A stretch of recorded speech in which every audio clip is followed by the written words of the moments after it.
Welcome to the Little Nugget Show. Thank you for stopping by. My name is Flaco Watts, also known as Watty Watts, and I am here to discuss the Denver Nuggets as we are post game every game, post the NVR Nuggets because they come first. Now, I did mention in a super chat that I'm going to crack the code. I feel like I've cracked the code.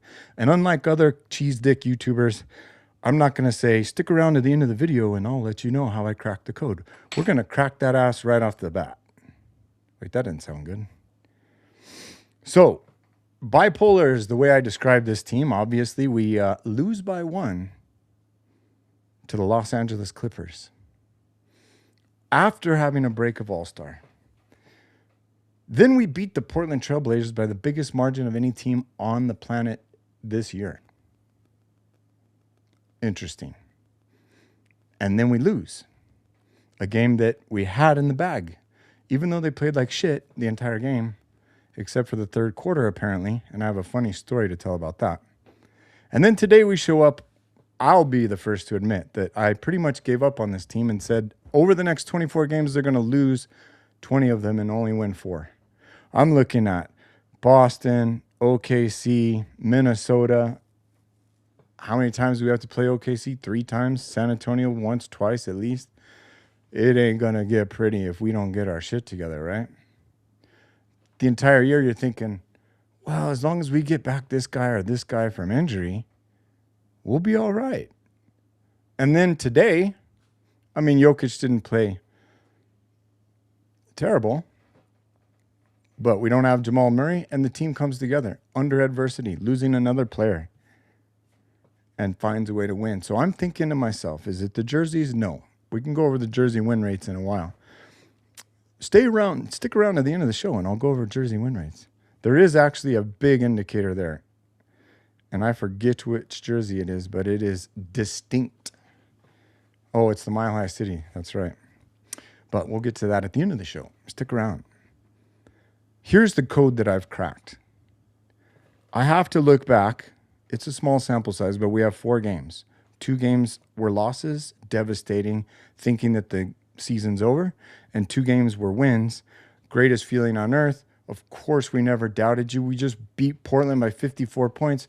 We just bitch slapped Boston in Denver like it was no big deal. They're running in the Ball Arena with 5 straight wins and the second leading offense, and we literally hold them to 80-some points, right?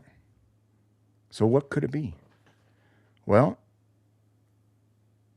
first I'll tell you what it isn't, and I'm literally not dragging it out for no reason. What I'm saying is the last game,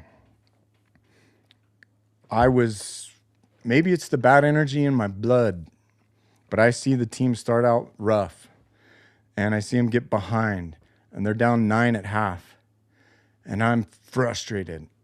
And then my streaming service goes out. DirecTV. I will mention it. First year I've been using DirecTV to get altitude, and it literally just shorts out and says, I'm sorry, we don't have the feed from this channel anymore. I'm like, what the fuck? And after about like 3 or 4 minutes of yelling and screaming and about to get my punching bag out, I'm like, well, let me just see if I can get into it somewhere or another. I realize if I fast forward to the near end of the recording, because I always watch recordings, because who wants to watch commercials, right? I get to the point where the game comes back on, and I'm like, well, fuck it. I'm really fuming at this point, watching the game with my wife. We're both upset. They're playing like shit. You got to realize we lost it in the beginning of the third quarter, and they were down 9 at half, and then I think they went down some more to start the third. And then we turn it back on, and I was like, motherfucker, son of a butt. What? Denver's up by 3? 7 minutes to go in the fourth? Are you kidding me? How did that happen? Okay, I feel great. Hey, I'm not going to go bomb DirecTV's building after all. Joke, allegedly, in Minecraft. So I come back to my senses and I'm like, wow, this is great. Oh, they just went up to 5. They went up by 5 and it was like 7 minutes, 50 seconds left. And then 20-2 run.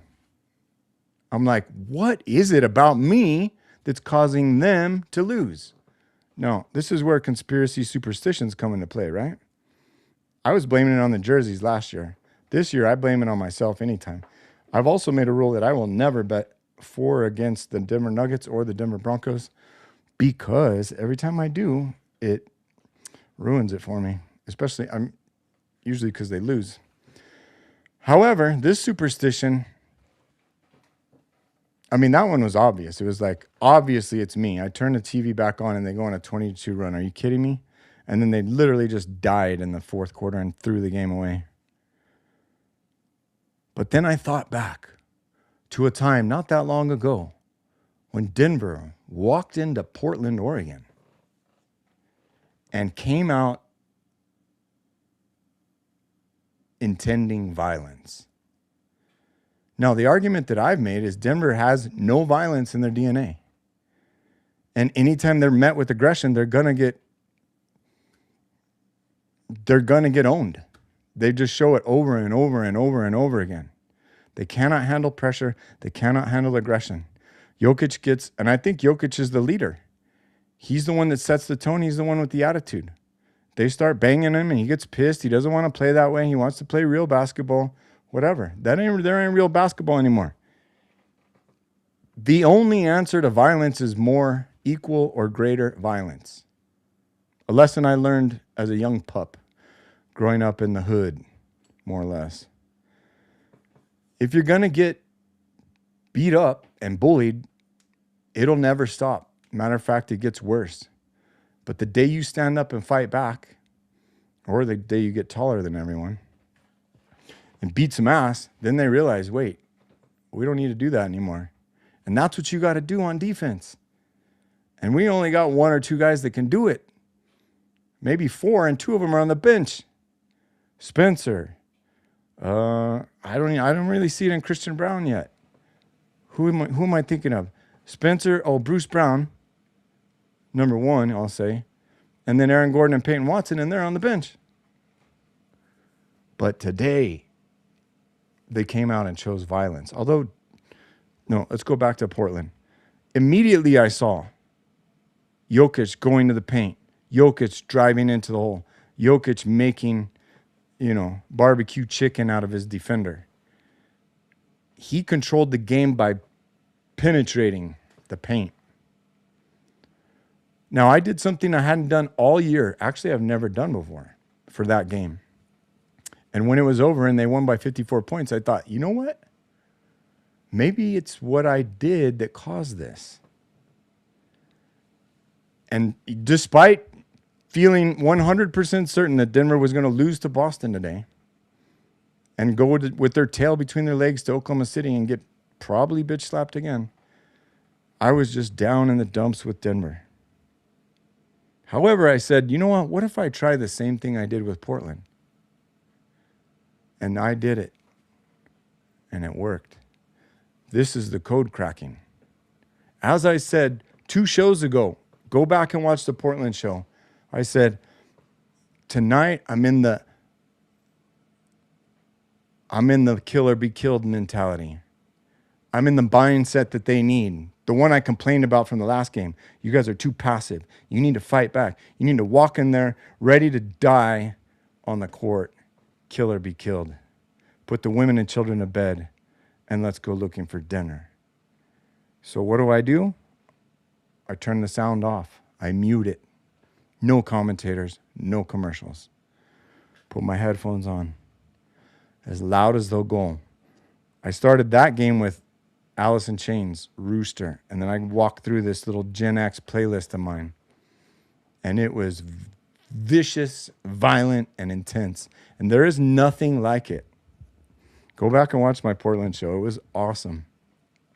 Because how many things line up? Like the Pink Floyd Dark Side of the Moon lines up with The Wizard of Oz, apparently. I don't know if that's just smoking too much weed, but that was the rumor when I was a kid, and we tested it out a few times. But to watch something while listening to super intense music, or any music that sets a different mood, other than the bullshit commentators and the bullshit commercials and stuff, that changes things. It's a whole different portal that you go into. And what happened? They win by 54 in Portland. So tonight I said, that's our only chance. I have to do it again. And I literally put the women and children to bed because my wife has to go to work in the morning, and it was a late game. She was like, I'm just going to watch it on my phone as I go to bed. Okay, cool. Well, I'm going downstairs, and I'm making it as loud as possible. Well, headphones. Stereo's on the fritz right now, but we'll get that fixed by the playoffs because that's what we need. Anyway, so I get my headphones in, get the game going, mute everything, turn off all the lights. And tonight, I decided we're going to have to bring in Tool. Lateralis was the album that I listened to. And it was intense. And it was fun.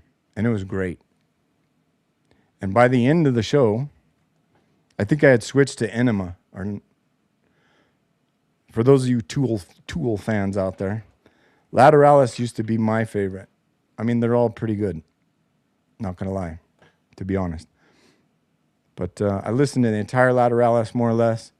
And then I literally started the fourth quarter with the, what's the song? Reflection and then Triad, the last two like big bangers. And that just, it was a beautiful fourth quarter.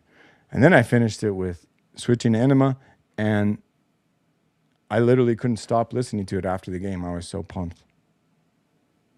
So I decided next game, I'm starting with Enema. A-E, Enema, Tool, look them up. Otherwise, build your own playlist, but try it. I swear, try it. We walk into Oklahoma City, the desolate plains of America, the desolate plains in the heartland of America, with our most hated nemesis, Shea Gilgeous-Alexander, Chet, Hartenstein. Who else do they have that we can't stand? All of them. Isaiah Joe, J-Dub, J-Will, J-What, yeah, we can't stand them. They're the most cheese dick cringe team on the NBA roster. And Denver's the most, I would say, purist. We want to play the right way. But who's the most violent? Well, going forward, if we want this championship, we have to be the most violent. Because if you meet them with violence, you can always back off and play your game. But if they meet you with violence, you've lost your game. Is it not that simple? It has to be that simple, doesn't it?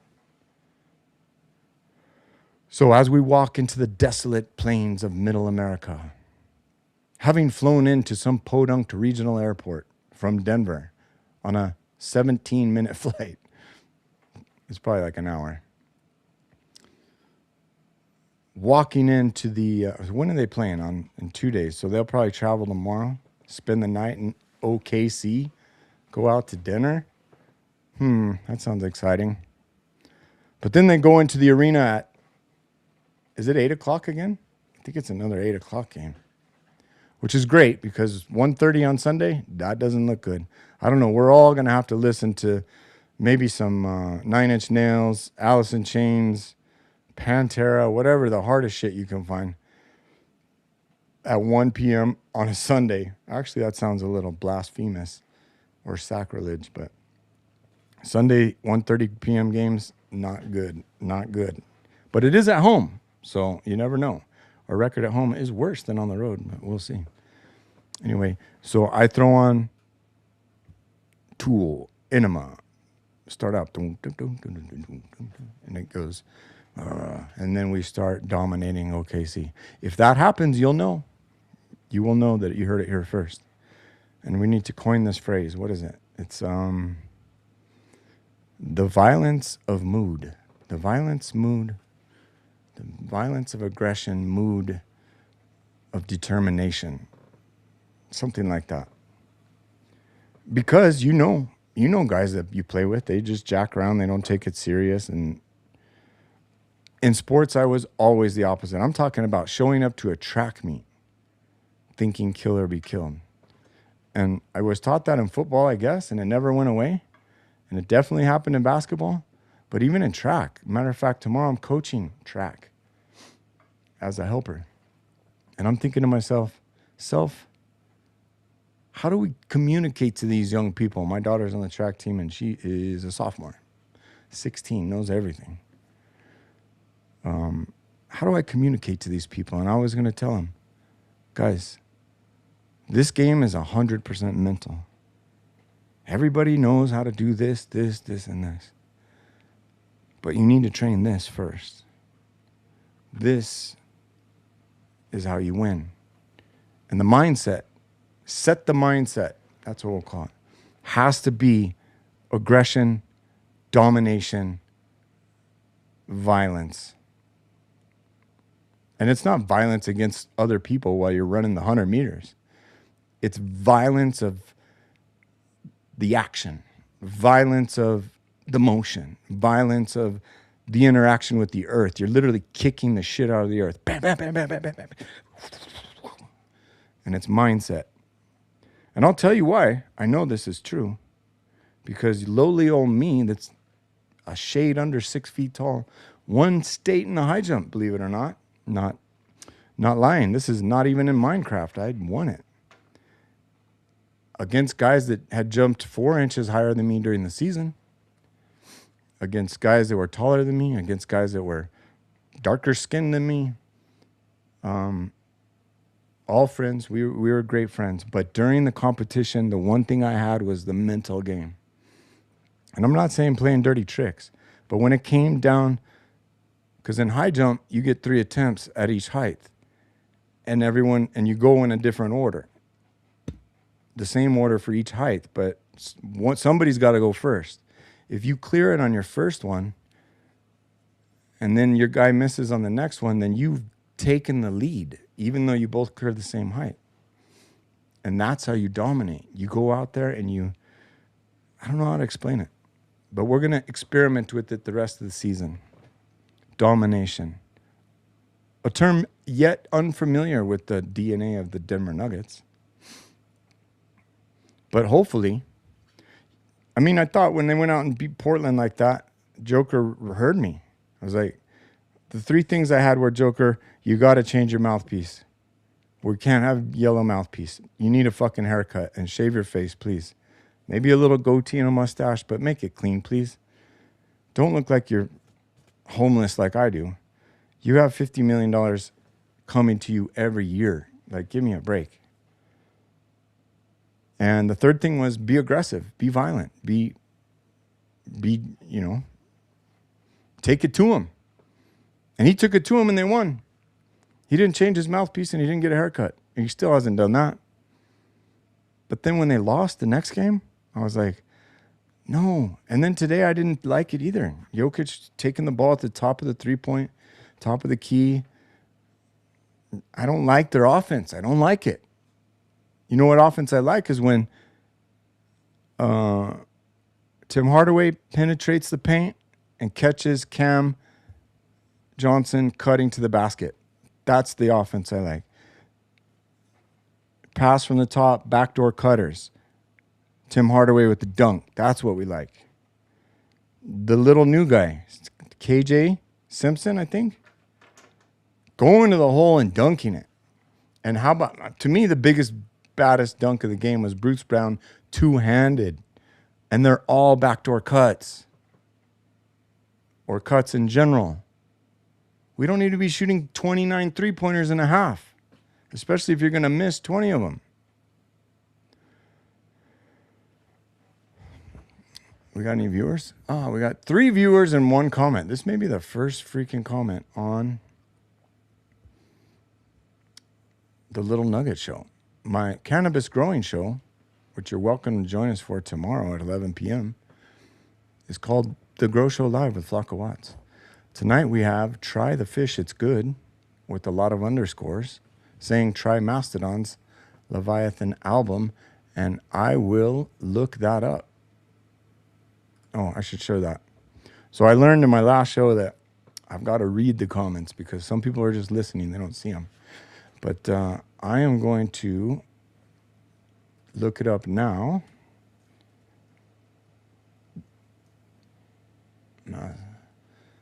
Levi album by Mastodon. Okay, I have it now bookmarked, and I will experiment with it, and maybe we'll put it in the playlist for the battle against OKC. Is it politically incorrect for me to think that I feel like we're going on horseback because we're Broncos, right? And we're gold miners, and we're coming from the hills of Colorado down into the plains of Oklahoma. And what do we have to fend off? Los Indios, the Indians. Are we going to battle the Indians in Oklahoma City? Is that politically incorrect? Look, I grew up in New Mexico, and it's like 1/3 Indian, 1/3 Hispanic, 1/3 white. So I didn't realize that people are a lot more racist in other places where that's not. Whatever. I just think Indians love their culture, and they don't really get that offended unless they're in the college or university setting and they're super overweight and they're in feminine studies or something like that. But otherwise, the Indians we played in basketball would kick our ass up one side and down the other. They were really good at basketball. Matter of fact, I think they had a couple guys that played at UNM. And UNM's a big basketball school. You guys didn't know. I bet they're in first place. We got to check that out. Remind me to check that out. How did I get distracted here? Oh, Indians, Oklahoma City. So we're going to, take our 30-30s because we carry 30-30s and they have bows and arrows. And sometimes they stick us with the bows and arrows. And those, I'm just picturing Shay coming into the lane and going, ooh, and one. God, I can't stand that. You know what the best example against that is? Julian Strother tonight. Driving from the half court, bouncing Derek White off of him like he was a fly on a freaking semi-truck going down the freeway. And then finishing with the beautiful finger roll off the glass. That's how you play basketball. You knock them on their ass and then finish the play. I think the refs did a pretty good job, all things considered. They are NBA refs, so you got to hold them to a lower standard because most NBA refs are obviously shit. But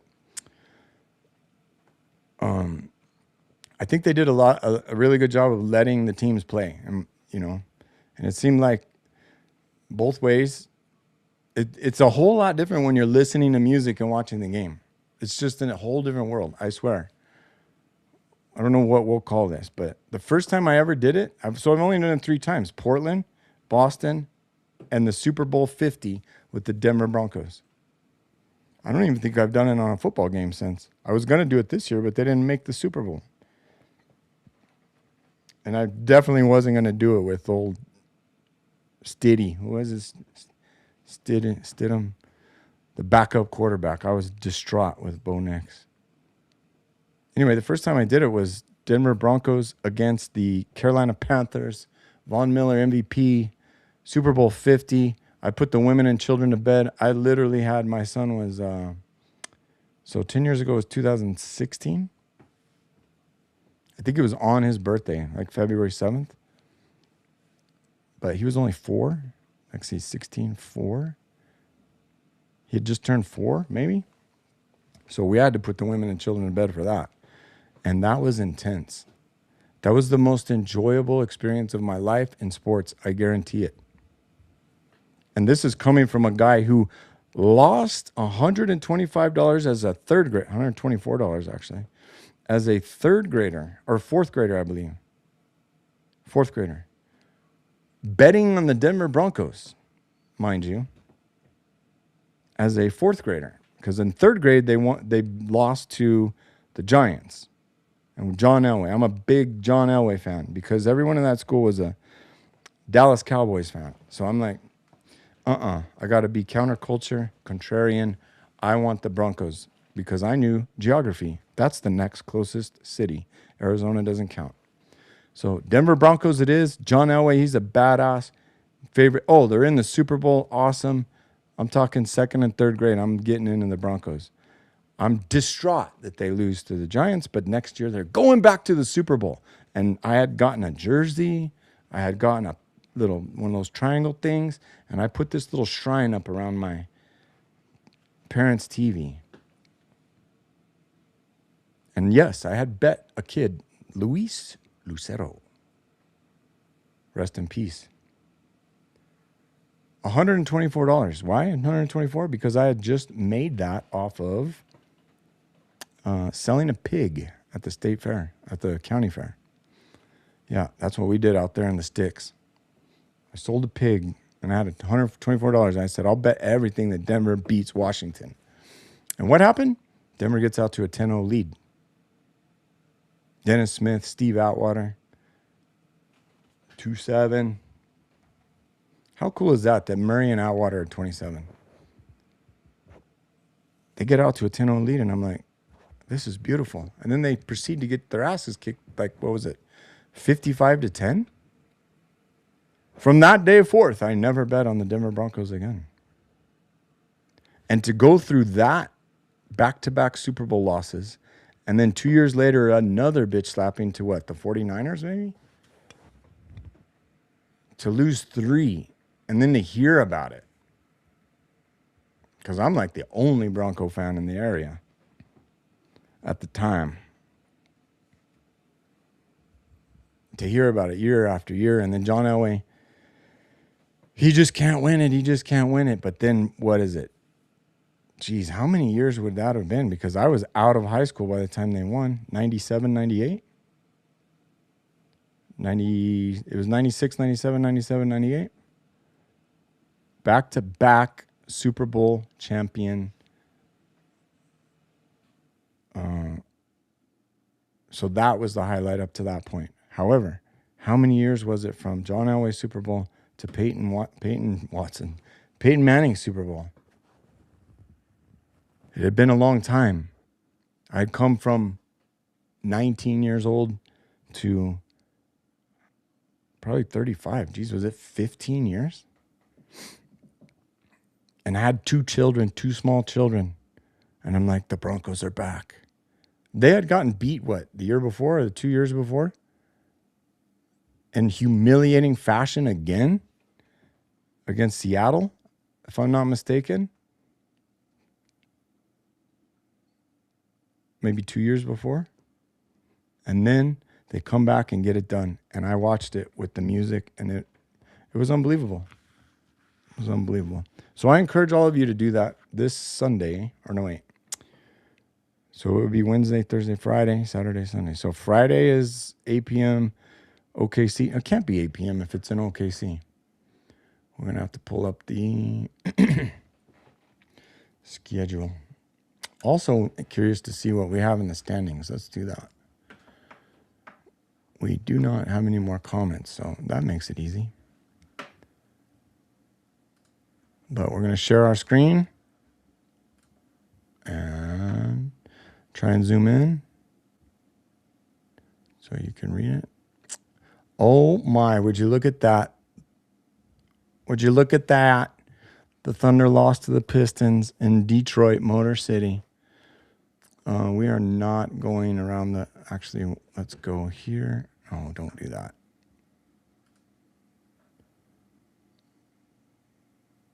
Oh, you guys don't even see that. That's right. Son of a biscuit. Now we're cooking with fire. All right, so...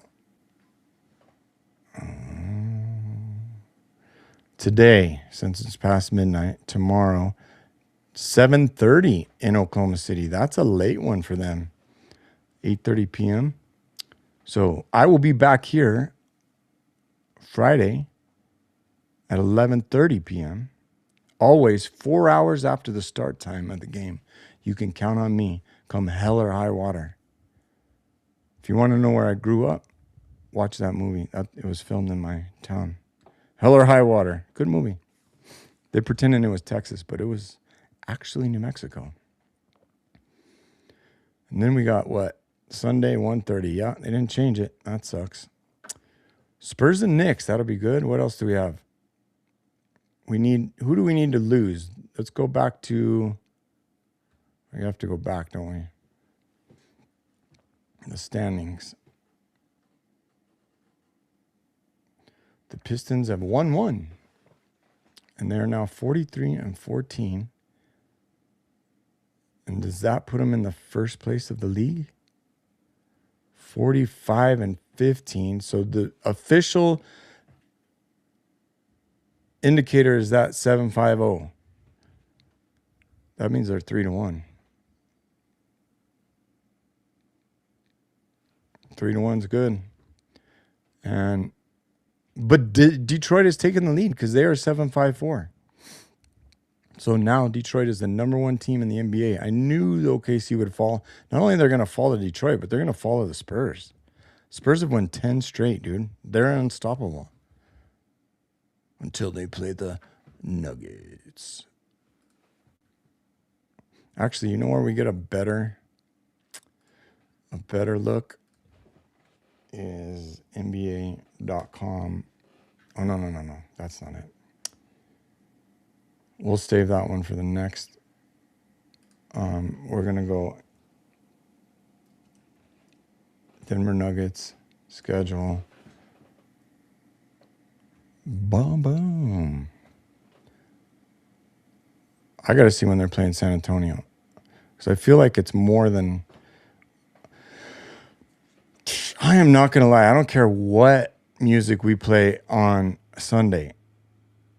I think Minnesota's got that one. Unless they don't show up. But a 1:30 game, what are we, 0-100? And the Mile High City jersey at home, I think we're like 30% win rate. Not going to lie. So that one's suspect. Utah will be a nice win. LA's kind of weak now. We got the Knicks, but we're wearing the 5280, so we're definitely going to beat them there at home. OKC again, it depends on how we handle them, but we're going to take them 2 rounds already. 3, I guess it'll be the 3rd round, but these 2 are away. And then the Rockets. I'm actually going to go to that game, so we'll see you guys there. I'll wave on the team. Oh, there's the Spurs. So we have at least 2 Spurs games because the last one's the Spurs, and they're both away. Don't tell me there's 3 Spurs games.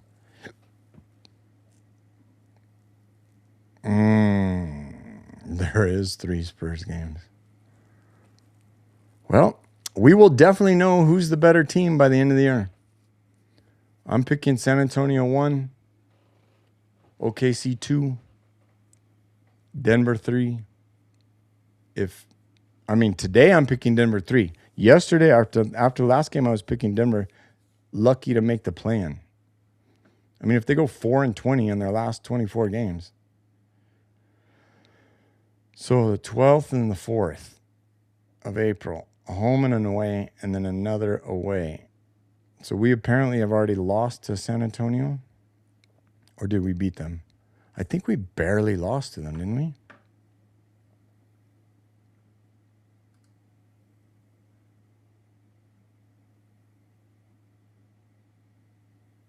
Where the heck is the Nuggets game? Oh, there it is. So let's check out the box score here. First, the line scores 24-21. Yep, Denver lost by 3 in the first quarter, but won by 2 in the second quarter, down by 1 at half. Third quarter, domination. Not just domination, but it was the last 2 minutes of the game where they went on an 11-0, 12-0, more or less run to hold them to 19-17 in the second half, which is 36 points. 36 points in the second half. Denver scored 41, 41, 42. And then they had the game in hand against Portland. Can you believe that? They only scored 36 in the second half. And we scored 56. Good job, Denver. Every Nugget was good, weren't they? Who was not good? Even Cam John. Bruce didn't make any buckets, I don't think. Let's check.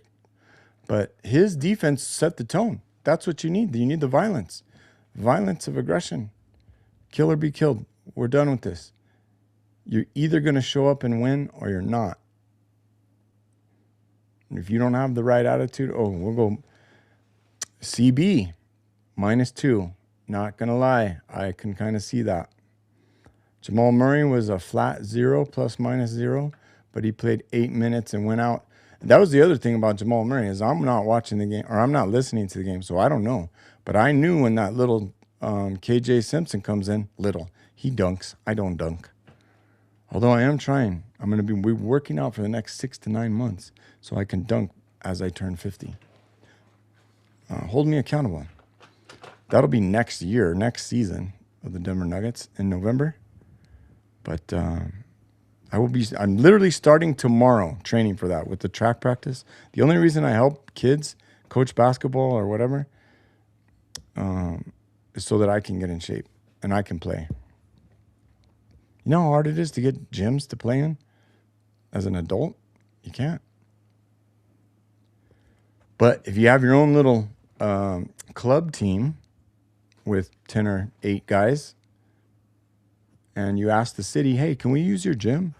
Sure. When do you want it? How about Tuesdays and Thursdays from 6 to 8? Yeah, we can do that. Awesome. That's the life hack right there if you're into basketball. Or you can pay $100 a month and go to the Y. Or if you're in Denver, I'm sure there's plenty of options. But we ain't in Denver, Toto. We're not in Denver. All right, what do we got? +13 from Jokic, and Cam John was a +17. Spencer Jones was a +22. Did he have any points? 6 points. And a +22. I'm telling you, Bruce Brown and Spencer Jones. Oh, Bruce Brown did have 4 points. 1 of 8. 2 of 2 from free throws. That's why. 4 points. Who had the rebounds? 12. Jokic, another dozen. So he had 30 and 12, only 6 assists. I don't mind. I'd rather see 30 and 12 and 6 than, I don't know, 24 or 30, 20, 10. 30, 20. The only difference between 30, 20, 10 and 30, 12, 6 is a W. He had a 30, 20, 10 and he lost. Give me a break. All right, so Maul had 2 points. Oh, he had that dunk. I think that's when he realized he was sick. He went up to dunk and he almost got stuffed by the rim. And he was like, Coach, take me out. I just don't have it tonight. DH had DH2. He's got to have a cool nickname. D2? R2D2? R2D2? Deron Holmes the second. He had a 3-pointer and he was 2 of 2, 1 of 1. Yeah, I remember he had one from the free throw line more or less. KJ Simpson playing 14 minutes on Jamal Murray's absence. He puts up 2 points. And those were his first 2 points, I think. If I'm not mistaken, NBA. No, he played for freaking, what was it, Charlotte? I think he was a two-way for Charlotte. So he might have already scored in the NBA. But that was his first 2 points for the Nugs. And it was quite the little dunk. I did not think he could dunk. He seems like he's a 6-footer. But I guess 6-footers can dunk.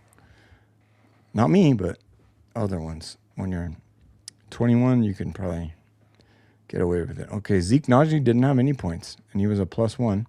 I thought he played pretty good. Did he have, 3 rebounds? Yeah. Valanciunas, 11 points, 6 boards. Not bad. +7. Hardaway, did he make any threes? 1 of 4. How do we do on threes? 15 of 43.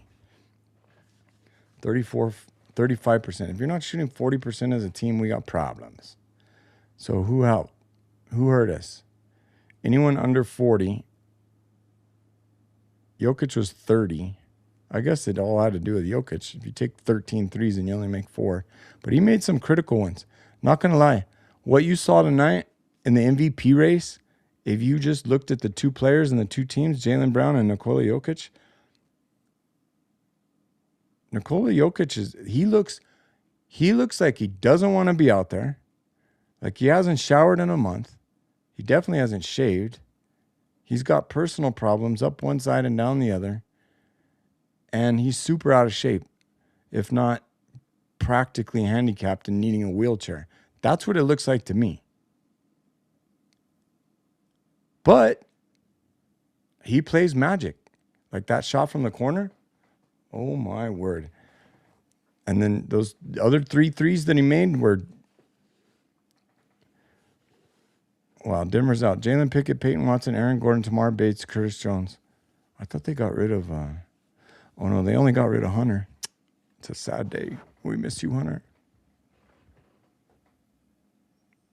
But Jamal Murray too. So 1, 2, 3, 4, 5. What else? Christian Brown. What's going on there? -2. 6 points. How did you shoot? 2 of 5 from 3-point. That's not terrible. I feel like he should have had 4 or 5. He should literally have had 4 or 5. All of his were wide open. They leave his ass open. 7 rebounds, 2 assists. I mean, but Cam John with the plus 17, 11 points, 5 rebounds, 3 assists, 1 turnover. Do we have any steals and blocks? 1 of each from Julian. That's right. I remember he blocked that Garza, didn't he? Julian's my player of the game. What are we talking about? Duh.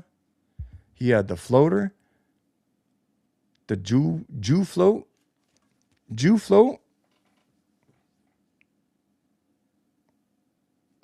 I'm picturing something like the Jew straw teardrop. That running floater in the lane. That's the most pretty shot. And he has, in my opinion, the best ability to drive to the rim. And he's not bad finishing. He's just long and he can get it done. I mean, my favorite's Jamal, but why they don't take it to the rim? Julian will, if you tell him, go, he goes. And I love it when he goes and then he steps back and it's a 3 too. He did that a couple times. Absolutely player of the game. How did he only have 12 points? 5 of 9. 55 or 56, 40, and 0. No free throws. No free throws. That motherfucker got hammered. He got hammered a few times on the way to the rim. You know who else got hammered was that KJ Simpson. So he was 1 of 5. I don't remember him missing 4. I remember him missing like 2 or 3. But he just got assassinated at the rim. And he went sliding on the ground and was like, what? How do you not call a foul? And that was a learning experience for him because I think his guy that he should have gone back to guard, Pritchard, ended up getting the ball, driving the hole, and scoring.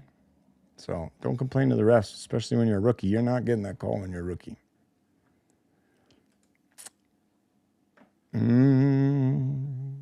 Oh, do we even take a decent look at the standings? We did not. Denver's in 4th. But they are 7.5. So the reason the Nuggets have the same games back from the Thunder, 1 more loss than the Rockets, 1 more win than the Rockets. That's how we get to the same. But the 632 beats the 627. How about that? 627. Let's go, Murray. The T-Wolves are a game back, and then we have to play them. So if we can sweep these 3 games, that'll be huge. Who do the T-Wolves play? Clippers today in LA. I hope they lose that one. Okay. So if they do beat the Clippers, and we unfortunately find ourselves on the losing end of the Oklahoma City debacle, then we would be what? 37-23, and they would be 37-23. We would be the same, and we would be playing each other. So what we need is the T-Wolves to lose tomorrow to the Clippers.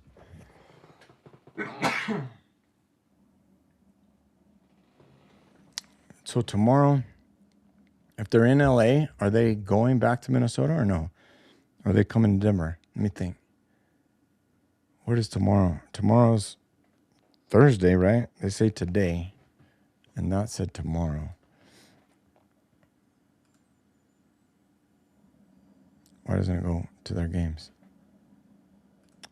What the heck? Tomorrow. Timberwolves. Why is it? How did I freak this out? We've broken the... Okay, well, maybe we're doing... There we go. Timberwolves games. That's how we got lost. So today is Thursday. So Friday, Saturday, Sunday.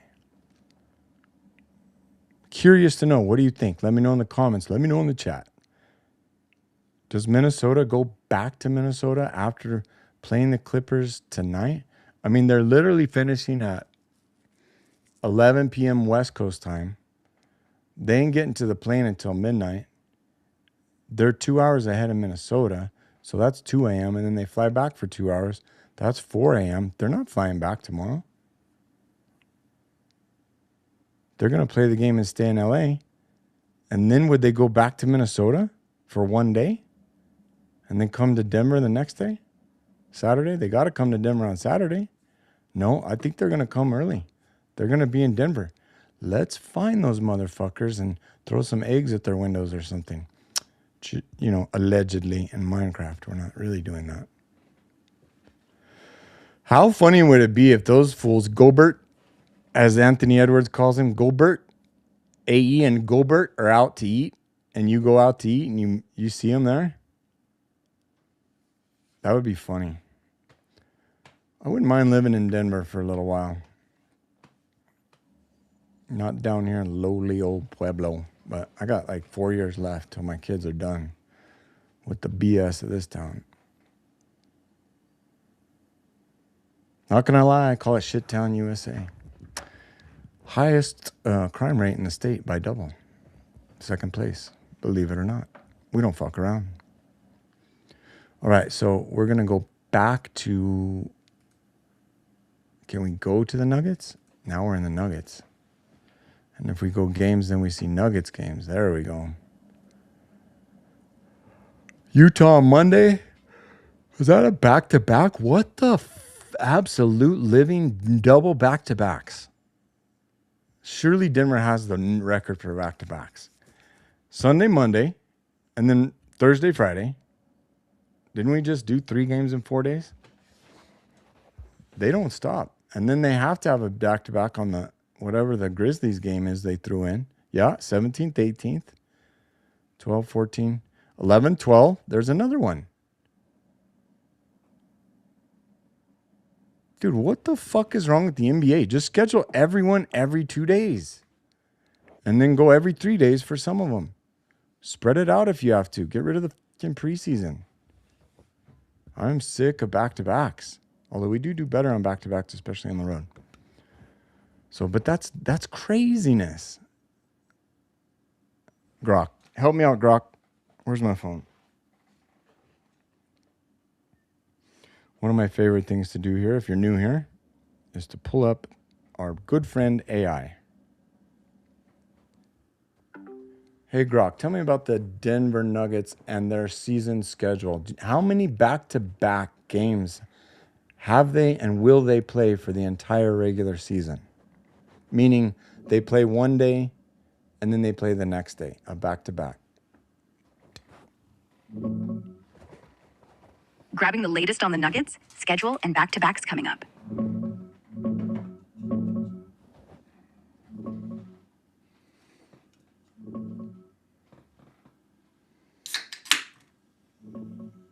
The Denver Nuggets are sitting at 36 wins and 22 losses right now. Solid 3rd or 4th in the West, depending on the night. Jokic is still the engine, Murray's been clutch when healthy, and they've got that mile-high grit, even if injuries have nipped at them lately. Here's a quick look at the squad in action. Nikola Jokic and Jamal Murray doing their thing, and Ball Arena lit up at night, home sweet home. On the schedule, they play 82 games total, like always. For back-to-backs, meaning games on consecutive days, the Nuggets drew 16 of those sets this season. That's tied for the most in the league, along with teams like the Suns and Sixers. Each set is 2 games, so 16 means 32 individual games in B2B situations. As of today, they've already knocked out about 12 of those, going 8-4 so far. Pretty decent. That leaves 4 more ahead in March and April. The schedule's packed, but Jokic usually thrives under load. Just don't ask him about the altitude jokes. Want details on upcoming ones or how they're performing on zero rest? That's crazy. So Denver is number 1 with back-to-backs. Do I not have that instinct to see? Like, what the fuck? Tied with the Sixers and the Suns for 16 sets of back-to-back. 32 out of 82 games are played back-to-back. And then the other thing is that they have, like, you know, what did they have the last time? They had a back-to-back. Then they had one, and they didn't even have, like, a full day of rest. It was like a 1:30 game after playing at 8. Golden State. The Clippers and Golden State and Portland. What a road trip. Fuck that West Coast road trip. I don't know, man. We're going to need those wins if we want to end up. I mean, if Denver finishes strong, we got a real shot at third. But it's just a matter because the Timberwolves and the Lakers, they fuck around too much. The Suns and the Warriors, we don't need to worry about. It's the Rockets, I think. I mean, if the Timberwolves get hot, maybe. But Denver's got to get hot. I mean, I'm talking 2-1. So now I've changed from 4 wins out of 24 to 16 wins, 8 losses in the next 24. Does that include this one?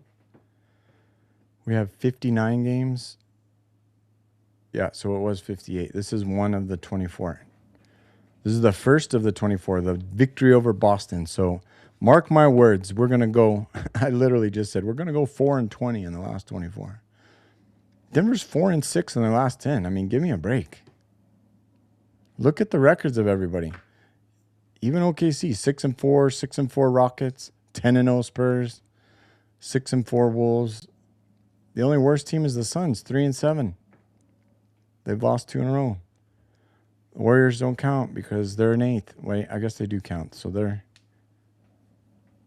one team tied and one team worse. Even below us, 5-5 Blazers and Clippers.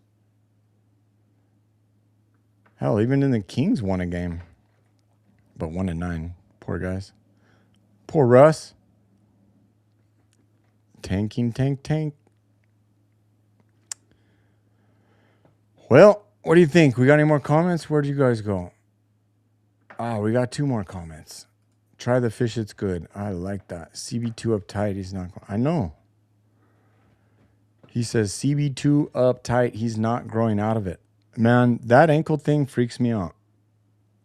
I honestly don't think he's going to. Yeah, that's what I was talking about. Next comment, 3 games in 3.5 days. That's what it was. It wasn't even 4 days. It was like 3.5. Crazy. If you're new here, I have to drink these nonstop because my brain requires a lot of glucose to run. A lot of brain damage. Anyway, what's the deal with CB? Not going to lie. The thing with CB is that ankle injury, I mean, he missed a lot of games. So a few times I thought he was almost back when he goes up for a dunk. But I'm worried that there's a tear in there that he is struggling with, and he's going to have to wait. If he wants to get it fixed, he's going to have surgery. And if he has surgery, he's out, much of the rest of the season. So he's waiting till the end of the season. That's my opinion. And Jokic too. Jokic needs to clean up his wrists. I know. I've had the surgery to clean up my wrists. I had a nice surgery to clean up my wrist, and it worked. But when you have that wrist pain, like I could never do push-ups, and it's from falling on skateboarding and snowboarding, just tearing everything over and over. And they go in there and they're like, oh man, that was kind of messed up. And then they fix it. Rascals actually shortened my ulna radius, by 2 millimeters to give my wrist more room. It was awesome. Tell you no lies. I wasn't happy at the time because they put this metal plate on, and he was like, I said, can we take it off after a while?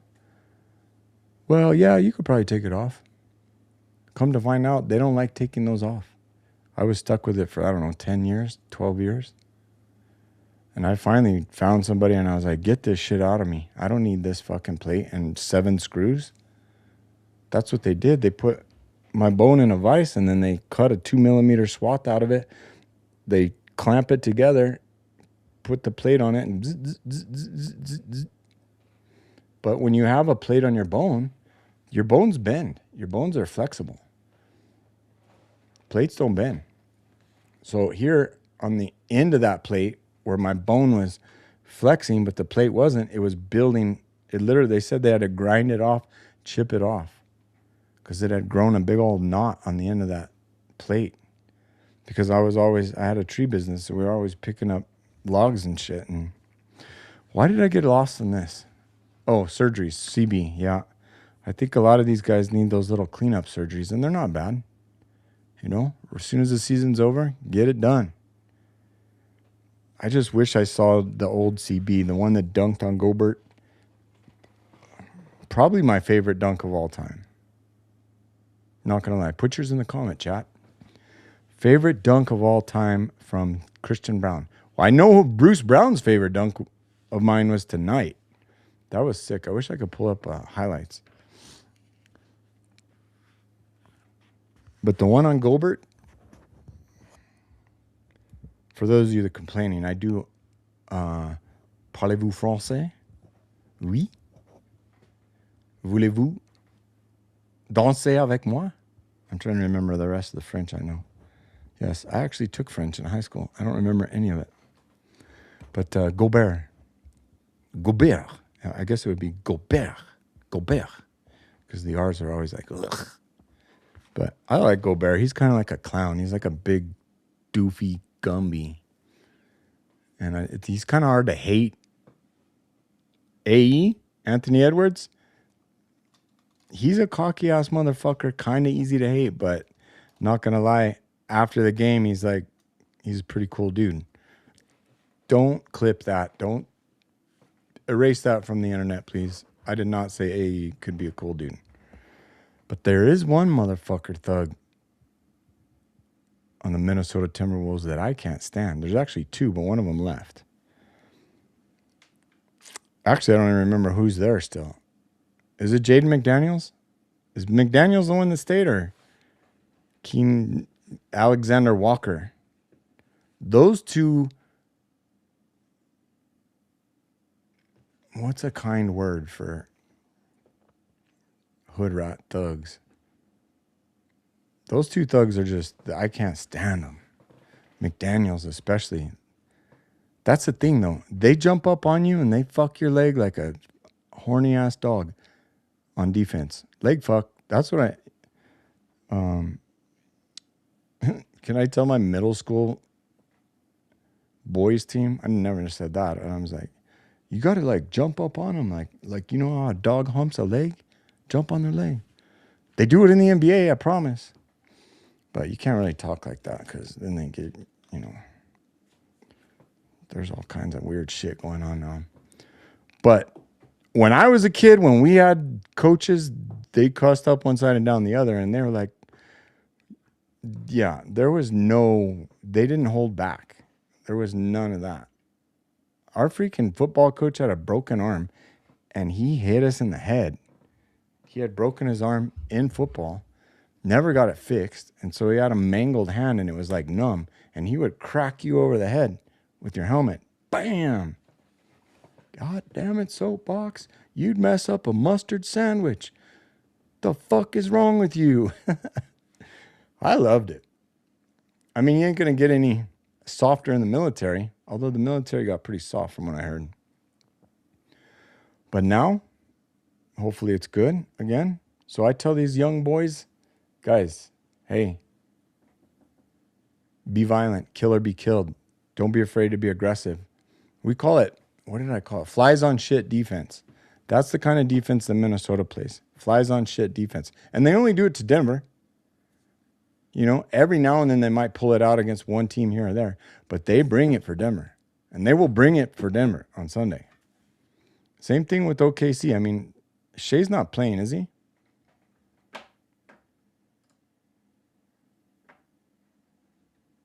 No, we got Nuggets.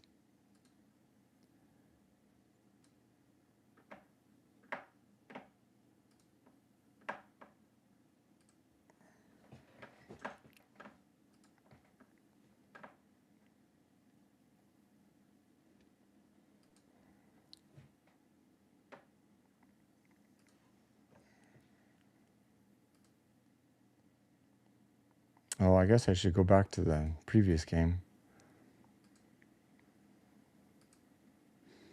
Who did they play? The Pistons. That's right. So let's go for Thunder. They did not have any sort of Shai Gilgeous-Alexander. Who had their points? 35 minutes, 30 points. 30 from J-Dub and 20 from... Is that... That's Jalen Williams. That's... What do they call the two different... So you don't have J-Dub playing either? Okay, maybe we have a chance. What did K do? 29 points. Jalen Duren, 29 points. 12. Where's the rebounds? 15 boards. 13 assists. Wow. Yeah, that Jalen Duren's a problem. Not going to lie. He's a problem. What the hell happened to my Coke? Oh. Asar and Amin Thompson, those guys are psychopaths. Kind of don't like them, but kind of respect. Okay, so what do we need to figure out? What the fuck is going on with Shai? You know where we need to go? Over here. And then find the game. Because they tell you who's out in the box score, don't they? What if they're just freaking... So... OKC went up 34-22 in the first quarter and then only scored 18 in the second quarter as Detroit scored 36. That's crazy. So they got outscored by 12 and then they outscored them by 18 to be up 6 at half. Then they went up 14 at the end of the third and lost by 6. Okay. In the fourth. Interesting. 11 lead changes. I don't see how that... Oh, I guess the first and second quarter. 3 times tied. Biggest lead. What was the biggest lead? 12 and 17. Bench points, 37-35. Okay. Let's get back to box score and figure out. Caruso did not dress injury. So where's all the other players? Like, how many fucking players does Oklahoma City have? 1, 2, 3, 4, 5, 6, 7, 8, 9, 10, 11. Okay, so they suited 11. I mean, I guess everybody's got 15, right? I do not see J-Dub, and I do not see Shai Gilgeous-Alexander, and I do not see Chet. What the fuck? And I do not see Hartenstein. Wow. And Caruso. Now's our time. We can get him. See, this is the kind of game that Denver should go into and say, we need to dominate. Any loss by less than 30, or any win by less than 30 points is a loss. That's what you have to tell yourself going into OKC with your 30-30s. We ain't fucking around with arrows tonight. Bitch, everyone's going down. Boom, we're going to win by 30 points because we're bringing our 30-30s. Get it? I mean, if I'm a coach, not going to lie. I actually don't do it in my own games. But if I was a coach in the NBA, I would say, look, these guys beat you last time. Remember when the Wizards beat you twice last year? Run it up on them. Put 40 on top. Beat them by 54. Like, embarrass them. Did anybody feel bad for the Portland Trailblazers getting their asses handed to them? No. Nobody on our side feels bad. So get out there and dominate. Hire me, Denver Nuggets. I'm going to be your hype guy. I mean, they're seriously without all 5 starters, right? I mean, Caruso maybe came off the bench, but I'm trying to picture who did they have starting. I think it was Jalen Williams, J-Dub, Shea, Chet, and Hartenstein. And Caruso came off the bench. And all of them are gone except for Jalen Williams. Okay, well, let's hope they don't come back on frickin' Friday.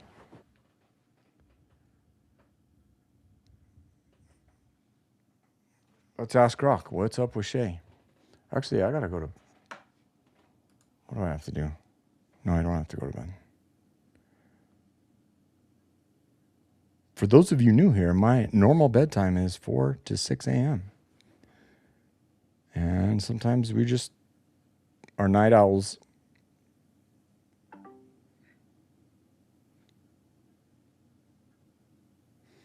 Can you tell me, Grok, what is the story, the injury status of Shea Gilgeous-Alexander, and how many players on the Oklahoma City Thunder are not currently playing? For instance, I don't believe Chet Holmgren and Isaiah Hartenstein and Jalen Williams are playing either. Is that correct? Checking Shy status and the Thunder's injury list right now. She always calls him Shy. Checking Shy and Thunder injuries right now.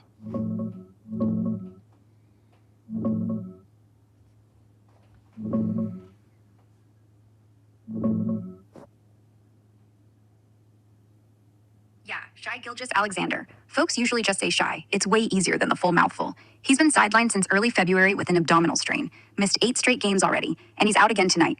Looks like he's eyeing a return Friday against Denver, but no guarantees. Thunder are being super careful with their MVP candidate. On the injury front, OKC's banged up bad. Chet Holmgren's dealing with low back spasms. He's out for tonight's game, but should be back soon, like day-to-day maintenance. Isaiah Hartenstein's on rest with his right soleus, calf area, also out tonight. And Taylon Williams? I think you mean Jalen Williams. He's out with a hamstring strain. Reevaluate in about 2 weeks. No Taylon on the roster. Maybe a mix-up with Jalen or Jalen? Right now, at least 7 guys aren't playing. Shy, Jalen Williams, Chet, tonight, Hartenstein, Alex Caruso, ankle, Ajay Mitchell, abdomen, plus a couple more like Brandon Carlson and Isaiah Joe who got dinged mid-game.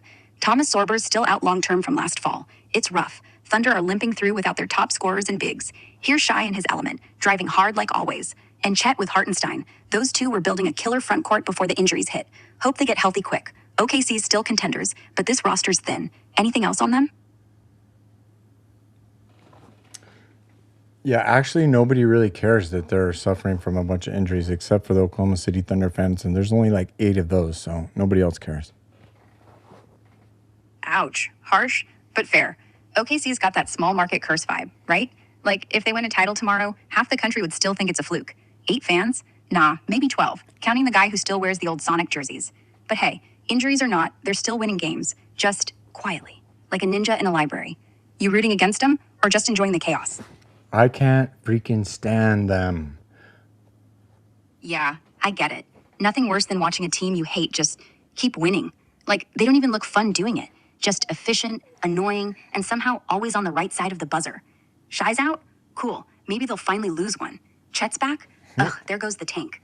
All right. Enough of that nonsense. So Shea's going to come back against Denver. Of course. Chet's going to come back against Denver. Caruso's going to come back against Denver. Why are they all scared? They threw in the towel against Detroit. How many games has Shy missed?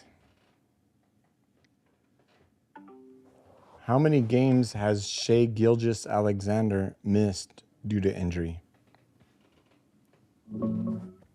Checking Shy's injury timeline now.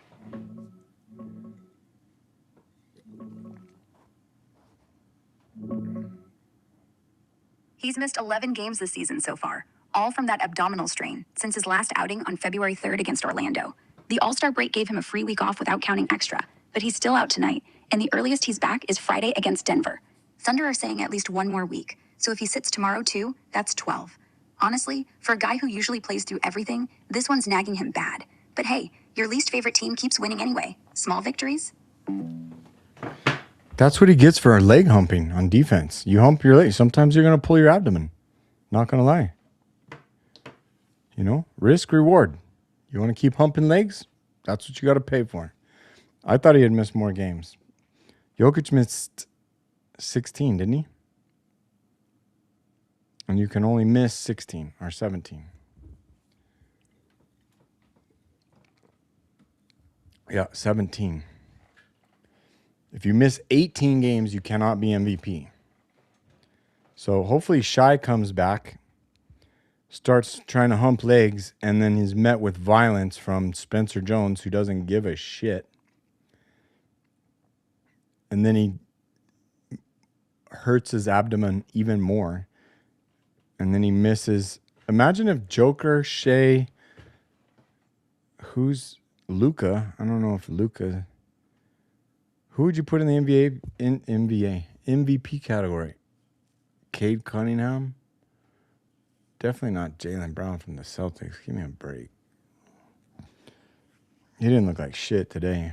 He made a few good shots, but Julian Strawther made more shots than him. Yeah, I'm thinking Jay Will. That's what they call him. Jalen Williams. J Will, and then J Dub. Yeah, I appreciate the comments. Try the fish, it's good. That makes me hungry. Imagine if I could get fish and chips right now. Long John Silver's, they still have that? Man, I wish I was rich. I'd be like, get the PJ ready. We're going to fly out at 6 a.m. I'm going to sleep, and then you're going to land in, where would I go to eat seafood? One can dream, can't one? Actually, let's go to Mexico. I hear it's kind of nice this time of year. Let me make sure and bring my bulletproof vest and a couple of semi-automatic weapons that I don't have because I lost them in a boating accident. Yeah. I'm trying to think of I like Mexico seafood. Maricon. Isn't that French? Maricon is shrimp, isn't it? Pescado, fish. But fish and chips would be awesome. What else? We do round the association a little bit. What else do we talk about on the Denver Nugget Show? Nothing really. We got through all the comments. Thank you for leaving comments. Try the fish, it's good. I'm going to go look for some. Oh, what if I have some in the freezer? That would be nice. Tartar sauce. I do miss Long John Silver's, don't you? For those of you that are my age, I don't know how long it's been gone or if it's still around. Pizza Hut, Godfather's Pizza. I miss more than anything. Long John Silver's. Man, we used to have it was the pinnacle of the shittiest fast food. It's crazy how much more shitty fast food is now. Like literally, it costs 2 to 3 times what it used to cost when I was a kid. And now it's more shittier. Is that a word, a verb, an adjective, more shittier? That was my knee. But I will encourage you to like the stream and subscribe to the channel. I am trying to get, yes, I do have 8,000 subscribers. How did I get that? I don't know. Honestly, I haven't done shit on this channel in 3 years. But the only reason I got those subscribers is from one video teaching people how to extract cannabis. So if you haven't seen that, go watch some more of it. We're trying to get it to 1 million views. And I wouldn't mind getting to 10,000 subs on this channel. So tell your friends. We might get 1 or 2 out of you. Oh, they're still alive. Long John Silver's is still pumping it out according to TTFIG. That doesn't work. Try the fish is good. $6 fish baskets. I'm going tomorrow. Where's the nearest one? Let's see. I am going to go tomorrow.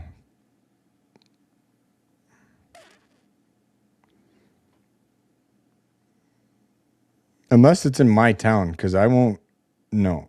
The closest one is 109. Or no, wait. That one's 85 miles. 200 miles. Why don't they show the town? It just shows the... Oh, wow. It gives me a map of the Southwest. Okay. So there's not too many of them.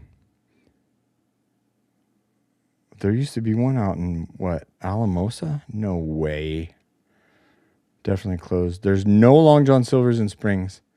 There's 3 in... Well, there's 2 in Denver. Basically, 1 in Denver and 1 in Thornton. You know what? I am going to be up in Thornton, in the neck of the woods, with the Little Nugget, believe it or not. The little step-grandson that we've named the show after. We call him the Little Nugget.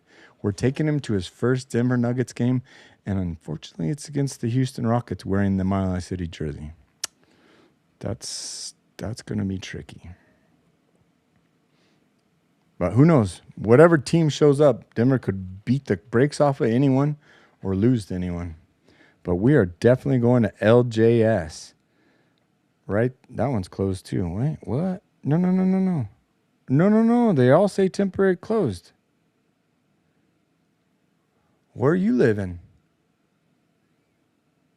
Every one of them says they're closed. In Colorado, there is no Long John Silver's in Colorado. Closed. Springs or Durango, Gallup. All of them are closed. Okay, we're going to have to get...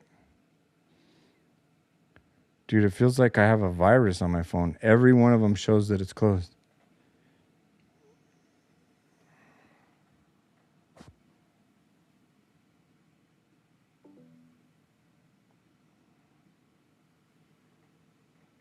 Hey, Grok, can you hear me? Yeah, loud and clear. What's up? So we really want to go eat at Long John Silver's. Are there any Long John Silver's open in the United States of America? Checking if Long John Silver's is still around. Let's see.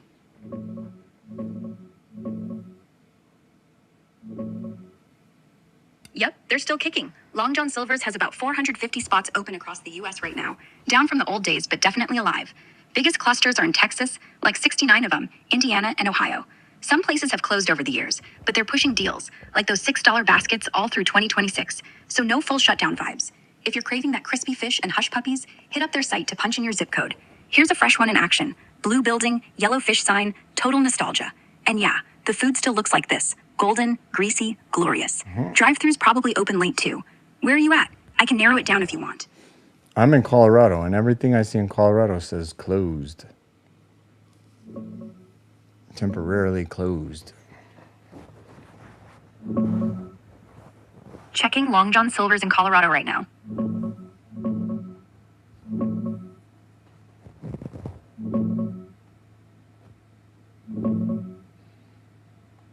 Yeah, you're right. Colorado's down to just 2 spots now, and a bunch look temporarily closed or straight up gone on maps, because some older ones shuttered or switched menus.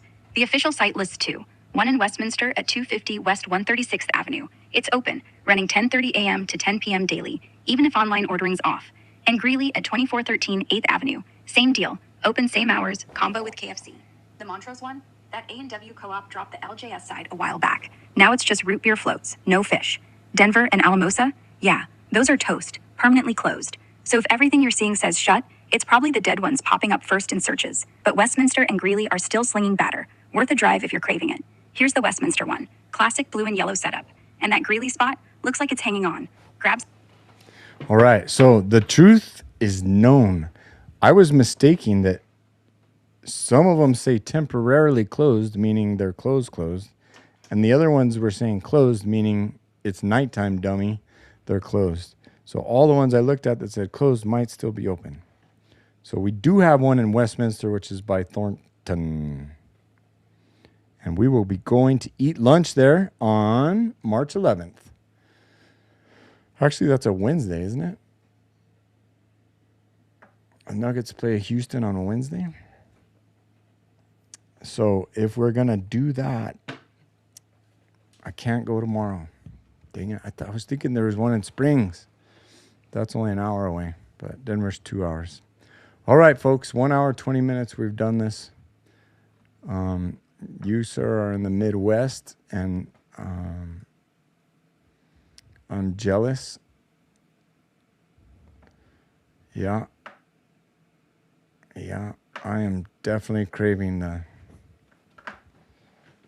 Long John Silver's Hush Puppies and fried fish.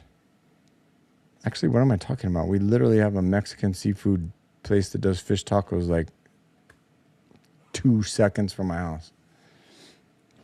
Duh. That's where I'll go tomorrow. Thank you for the inspiration, we'll say. All right. What did I say? Like and subscribe. Go to the Little Nugget Show. Is a separate channel. And subscribe to that one. I think we have 14 or 15 subscribers. If we can get that to 100, that would be awesome. Then I can just do that show on that channel. What else? Join me tomorrow night. It's either a grow show or the Eyes to See political show. I forget which one we have to do tomorrow. But I'll be there at 11 p.m. Come hell or high water, and then we'll be back at 11:30 on Friday night. Friday night's never very good for viewership, but after the OKC shellacking, one of them is going to get shellacked. And as long as you guys are all listening to some heavy shit and you got your commentators muted and the commercials muted, we're going to do just fine. I personally will be looking into Mastodon Leviathan tonight as I go water my cannabis here in the great state of Colorado. And then I will decide if I want to do that or,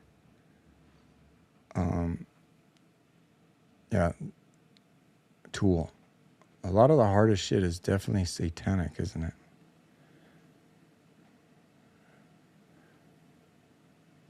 As it should be. I don't know if that is, but that goat looks a little suspicious. All right, good night, folks. Thank you for joining me. Bye-bye.